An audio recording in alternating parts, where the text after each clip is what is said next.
Le parler en langue n'est pas un don, mais c'est aussi un don.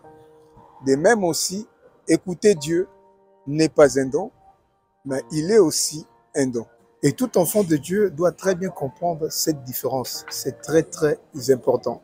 Vous devez comprendre que tout enfant de Dieu, toute la créature de Dieu, tous les hommes entendent Dieu, mais ils ne prennent pas garde. Dieu parle à tout le monde. Tu ne dois pas forcément avoir un don spirituel pour que Dieu puisse te parler. Non. Je réponds encore à ces versets. Jésus dit, je connais mes brebis et mes brebis me connaissent. Lorsque je parle, elles entendent ma voix. Dieu a mis en l'homme plusieurs moyens de communication, entre autres les visions, les songes, la conscience. Dieu parle même par notre conscience. Les songes, les visions ne sont pas des dons. Tout le monde, enfant de Dieu ou pas, a des rêves. Et c'est Dieu qui parle par des rêves. Lorsque vous regardez dans la Bible, beaucoup de gens à qui Dieu a parlé par des songes ne sont même pas des chrétiens. Ils n'étaient même pas enfants de Dieu. Par exemple, les rêves que Pharaon avait eus. Qui lui avait donné ces songes? C'est Dieu. Qui lui avait parlé? C'est Dieu. Mais comme il n'avait pas l'Esprit de Dieu pour comprendre, c'est pourquoi il avait besoin de l'interprétation. Donc, Dieu parle à tout enfant de Dieu. Tu n'as pas besoin d'avoir un don pour entendre la voix de Dieu. Mais entendre Dieu devient un don si Dieu doit te parler pour la vie des autres. Là maintenant, il faut avoir un don. Soit les dons de prophétie, paroles de connaissance, paroles de sagesse, etc. Parce que les dons, ce n'est pas pour la personne qui reçoit les dons, mais les dons, c'est pour les personnes à qui la personne donne les messages de Dieu. Donc, lorsque tu as un don de prophétie, ce n'est pas pour toi, c'est pour les personnes à qui tu dois dire ce que Dieu t'a parlé. Que ce soit les dons des miracles, que ce soit les dons de guérison, ce n'est pas pour la personne qui reçoit les dons, mais pour les personnes qui doivent être guéries.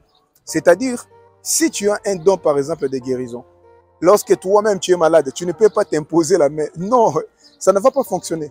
Parce que les dons, ce n'est pas pour toi. Les dons, c'est pour les autres. Lorsque tu as un don de guérison ou bien des miracles, tu ne peux pas t'imposer les mains toi-même. Non.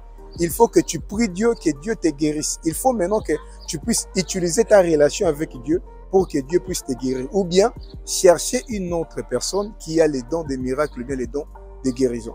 C'est pourquoi vous allez voir, quelqu'un peut vivre dans les péchés et prophétiser authentiquement. Ça va vous étonner. Mais comment il vit dans les péchés? Mais il donne des messages authentiques. Parce que pour prophétiser, il n'utilise pas d'abord sa relation avec Dieu, mais il utilise son don spirituel. C'est pourquoi quelqu'un peut tomber aujourd'hui dans les péchés et il vient, il prophétise authentiquement. Parce que c'est les dons. C'est comme ça que vous allez trouver quelqu'un comme Samson qui n'avait pas une bonne relation avec Dieu. Il sortait même avec des prostituées, mais il continuait à opérer avec les dons que Dieu lui avait donnés. La raison pour laquelle aussi vous allez voir un prophète s'est trompé dans les choix des conjures par exemple. Cela parfois va vous étonner. Mais comment il écoute Dieu pour les autres, mais lui-même il ne peut pas écouter Dieu pour sa propre vie. Effectivement, parce que pour les autres, il doit utiliser les dons. Mais pour sa propre vie, il doit utiliser sa relation avec Dieu. C'est pourquoi on ne reconnaît pas un véritable enfant de Dieu par les dons spirituels. Ce n'est pas parce que quelqu'un prophétise qu'il est forcément un vrai enfant de Dieu. Ce n'est pas parce que quelqu'un prêche, qu'il parle en langue, qu'il est véritablement un enfant de Dieu. Mais on reconnaît un véritable enfant de Dieu par la qualité de sa relation avec Dieu et par les fruits du Saint-Esprit, par l'amour qu'il dégage, par la patience, par sa maîtrise de soi, par sa sainteté, etc. C'est pourquoi Jésus dit, au dernier jour, beaucoup viendront vers moi pour me dire, Seigneur, n'avons-nous pas prophétisé par ton nom? N'avons-nous pas guéri les malades par ton nom? Je leur dirai, je ne vous ai jamais connu, serviteur d'iniquité. Pourquoi? Parce qu'ils ont prophétisé par les dons. Dieu ne se répand pas de ses dons.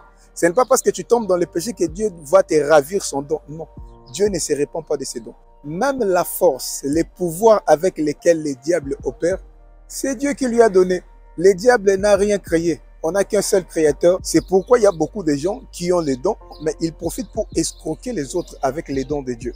Il a les dons des prophéties, mais il en profite pour se faire beaucoup d'argent. Et ce sont ces genres de personnes que Jésus leur dira, au dernier jour, je ne vous ai jamais connu, serviteurs d'iniquité. Il en est de même aussi pour les parler en langue.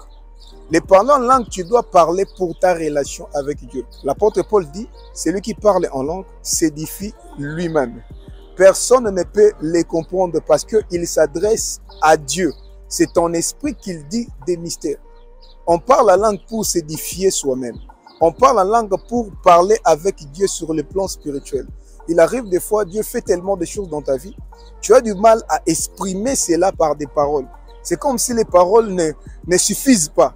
Et à ce moment-là, tu dois parler en langue et pour communiquer ce que tu ressens directement en esprit. Et il arrive des fois aussi, tu as quelque chose à dire à Dieu, mais tu ne sais pas qu'est-ce que tu dois exactement dire à Dieu. Tu sens dans ton cœur que tu dois prier pour tes enfants, mais tu ne sais pas pourquoi tu dois prier pour tes enfants. Parfois, lorsque tu pries avec l'intelligence, tu peux te tromper. Peut-être tes enfants vont être kidnappés, mais toi, tu pries qu'ils ne tombent pas malades. Alors que lorsque tu pries en langue, tu dis exactement ce que tu dois dire dans la prière sous l'inspiration du Saint-Esprit. Mais le parler en langue devient un don si tu dois t'adresser aux autres, si tu dois délivrer un message. Parce que dans le parler en langue don, il y a les messages que tu dois donner aux autres. C'est pour cela qu'on doit l'interpréter pour que les autres comprennent ce que tu as à dire. Mais lorsque tu t'adresses toi-même à Dieu, tu n'as pas besoin d'interprétation. Mais lorsque tu dois délivrer un message, là, tu as besoin d'interprétation. C'est souvent l'église bien dans une assemblée, lorsque vous allez voir quelqu'un se met à parler en langue, il parle en langue, après quelques temps, il commence maintenant à dire, je suis là, moi votre Dieu. Pourquoi? Peut-être lui-même, il a le don de parler en langue, il a lui-même aussi l'interprétation. Ou parfois, il parle en langue, après quelques temps, une autre personne se met à prophétiser. Lorsqu'on veut utiliser les parler en langue pour s'adresser à Dieu, ça, ce n'est pas un don, mais cela est donné à quiconque croit. La Bible dit dans Marc 16, 17, « Voici les miracles qui accompagneront ceux qui auront cru. En mon nom, ils chasseront les démons, ils parleront de nouvelles langues. » Donc, c'est-à-dire, lorsque tu es enfant de Dieu, tu dois aussi apprendre à parler en langue. Ce qui complique beaucoup de gens, c'est leur intelligence. Ils veulent tout comprendre avec leur logique. C'est une aberration parce que tu ne peux même pas m'expliquer comment est-ce que tu es devenu enfant de Dieu. Tu n'as aucune explication logique à me donner pour me dire que non, voilà, je suis devenu enfant de Dieu pour ça, pour ça. Tu crois en Jésus. Qui est Jésus? Un homme qui est mort à Jérusalem sur un bois à l'âge de 23 ans. Il est mort pour toi. Il faut être fou pour croire à cela. Il faut être bête spirituellement, être vraiment fou. Et toi, tu crois à cela. Mais pour croire que lorsque tu parles en langue, lorsque toi-même tu ne comprends pas ce que tu dis, Dieu les comprend exactement, ça te pose un problème. C'est pourquoi l'apôtre Paul dit, la prédication de la croix, c'est une folie pour ceux qui périssent, mais pour nous qui sommes sauvés, c'est la démonstration de la puissance de Dieu. Va prier, sois concentré, commence à parler sans utiliser ton intelligence. Laisse-toi guider par le Saint-Esprit bien-aimé. Ce n'est pas le Saint-Esprit qui va parler en langue, mais c'est toi qui dois parler en langue. C'est pourquoi l'apôtre Paul dit, en ce qui concerne les dons spirituels, je ne voudrais pas que vous soyez dans l'ignorance. Et beaucoup de gens ne parlent pas en langue jusqu'aujourd'hui parce qu'ils sont dans l'ignorance. Que Dieu vous bénisse énormément.